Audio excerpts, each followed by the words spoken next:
Ya, baik, saya melanjutkan tentang perilaku dan proses terbentuknya perilaku. Dalam hal ini, kita membahas tentang keterkaitan perilaku manusia dengan lingkungan. Nah, ada beberapa hal ya, keterkaitan perilaku dengan manusia, diantaranya adalah individu menggunakan dan juga memanfaatkan lingkungan, kemudian individu menentang lingkungan, dan individu menyesuaikan diri dengan lingkungan yang mencakup mengubah dirinya atau autoplastis dan juga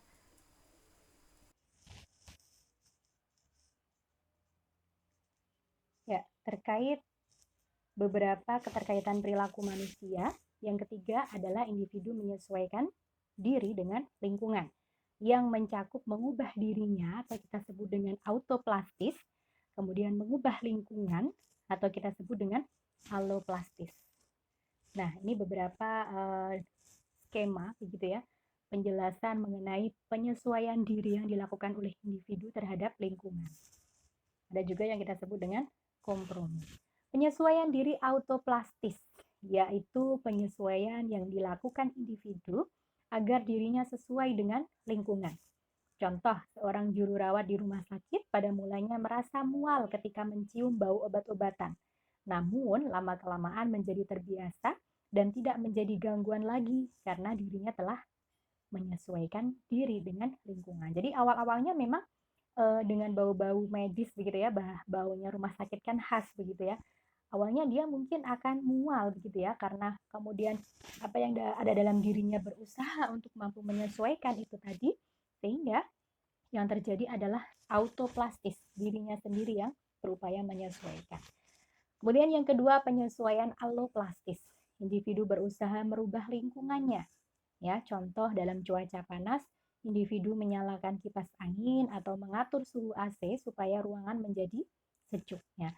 Kondisi manipulasi yang dilakukan bertujuan untuk menyesuaikan lingkungan dengan dirinya. Jadi, kenapa kemudian kalau dalam kondisi panas begitu ya, kita berupaya menyeting tempat tinggal kita agar kita merasa nyaman senyaman mungkin dengan um, alat bantu berupa AC dan kipas angin dan yang lain-lain, itu contoh ya, contoh kecil ya, real yang kita sebut dengan alloplastis. Dan ada juga kompromi.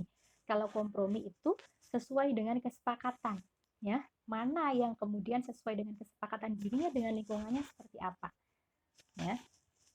Kemudian ada beberapa teori tentang determinan perilaku. Yang pertama teori Lawrence Green ya, bahwasanya behavior itu merupakan function ya antara predisposisi faktor, enabling faktor, dan reinforcing faktor. Predisposisi ya, alasan-alasan seseorang ya melakukan satu perilaku atau faktor-faktor yang mampu dilakukan, dan beberapa reinforcing faktor. Kita pernah belajar tentang reinforcement, sejauh mana lingkungan itu mampu memberikan reward terhadap dirinya, maka itu juga akan berpengaruh ya terhadap perilaku itu tadi, fungsi dari perilaku itu. Ya. Faktor predisposisi terwujud dalam pengetahuan, sikap, kepercayaan, dan juga nilai-nilai. Sementara enabling faktor, faktor-faktor yang memungkinkan yang terwujud ya, bisa jadi dalam fasilitas, lingkungan ya. Misal, kenapa kamu kok betah sekali di perpustakaan? Perilaku nyaman di perpustakaan. Kenapa? Karena di situ banyak sekali buku, kondisi ruangannya ber-AC, nyaman, wifi hotspotnya tanpa ada kendala, semisal itu kan enabling faktor. Sehingga yang terjadi, perilaku itu akan dilakukan secara berulang-ulang. Sementara yang reinforcing faktor, faktor pendorong terjadinya perilaku, yang bisa berarti karena reward ya, setelah dia menunjukkan perilaku sering ke perpustakaan, dia menjadi banyak pengetahuan, informasi, dan ketika diskusi dia punya banyak sekali pendapat-pendapat gitu ya yang dia sampaikan terkait materi yang disampaikan di dalam perkuliahan. Itu menjadi satu reinforcing faktor dan banyak reward dari lingkungannya. Semisal setelah dia berperilaku sering berkunjung ke perpustakaan, dia semakin dikatakan sebagai kutu buku atau apa. Nah, itu kan contoh beberapa faktor yang menjadikan seseorang melakukan atau alasan seseorang melakukan perilaku-perilaku tertentu. Nah, sementara ada teori Senehandu, ya, bagaimana behavior itu merupakan dari fungsi dari behavior intention, social support, accessibility of information, personal autonomy, dan action situation. Apa itu behavior? Behavior itu kita sebut dengan perilaku ya memang. Behavior intention, niat, motif untuk berperilaku. Social support, dorongan dari orang-orang tertentu. Accessibility of information, informasi yang dapat diperoleh. Personal autonomy, kemandirian pribadi. Action situation, situasi yang memungkinkan tindakan dilakukan. Jadi sebuah perilaku itu merupakan fungsi dari niatan, dorongan seseorang, informasi yang dapat diperoleh, ya, kemandirian pribadi, serta situasi yang memungkinkan tindakan itu dilakukan secara berulang-ulang. Ya, semakin beberapa faktor itu tadi secara berfungsi dengan baik, maka perilaku itu intensitasnya akan semakin dilakukan. Ya, contoh semisal ketika kamu melakukan satu perilaku tertentu, kemudian sosial supportmu sangat mendukung ya. Misal kamu kuliah, kemudian keluargamu sangat mendorong, memberikan dorongan yang tidak hanya secara materi, tetapi secara moral juga, dukungan-dukungan yang sifatnya semangat begitu ya, motivasi, maka perilakunya adalah dia akan semakin rajin, semakin semangat dalam meraih apa yang menjadi cita-citanya. Ya, personal autonomy, misal kemandirian pribadi ya, ada loh orang yang memang secara basic kepribadiannya itu tipe orang yang memang orang yang mandiri, autonominya cukup bagus begitu ya, ketika dihadapkan pada masalah dia pantang mencari bantuan orang lain terlebih dahulu kalau dirinya belum bisa menyelesaikan secara pribadi. Misalnya itu juga contoh kemandirian. Jadi itu kembali lagi pada masing-masing tipe kepribadian seseorang. Ada juga teori dari WHO tentang bahwasanya behavior itu merupakan fungsi dari thought and feeling, personal reference, ya, resource, dan juga culture. Apa itu thought and feeling? Apa yang dipikirkan dan dirasakan? Ya, jadi perilaku itu merupakan fungsi dari apa yang dipikirkan dan dirasakan oleh individu. Kemudian personal reference, ya, orang-orang tertentu yang dijadikan panutan, dan juga resource, sumber dana yang dibutuhkan, dan juga kebudayaan masyarakat sekitar. Itu menurut teori dari WHO. Jadi alasan kenapa seseorang melakukan perilaku tertentu bisa jadi dari teori-teori tadi, dan di antara teori WHO ini merupakan fungsi dari apa yang dipikirkan dan dirasakan, kemudian signifikansi orang yang memang patut memberikan satu penilaian terhadap kita atau personal reference ya. Kadang kita punya orang-orang yang menurut kita itu sangat menjadi panutan kita ataupun figur contoh ya, teladan bagi perilaku kita. Itu juga ada orang yang mungkin mempunyai modeling ya, kalau kita belajar kemarin di Albert Bandura social learning ya, kognitif ya, social learning Bandura, bagaimana proses pembentukan perilaku itu bisa karena role model dari orang lain. Kalau anak kecil, role modelnya adalah orang tua ya, dan seterusnya. Kalau kalian mungkin role modelnya saat ini ya mungkin penampilan-penampilan artis-artis muda milenial yang perempuan mungkin yang memang saat ini tren hijrah dan yang lain-lain ya. Nah itu, masing-masing saya yakin punya model atau punya figur yang personal reference ini tadi masing-masing berbeda-beda. Nah, di dalam pembentukan perilaku sendiri ada conditioning atau kebiasaan.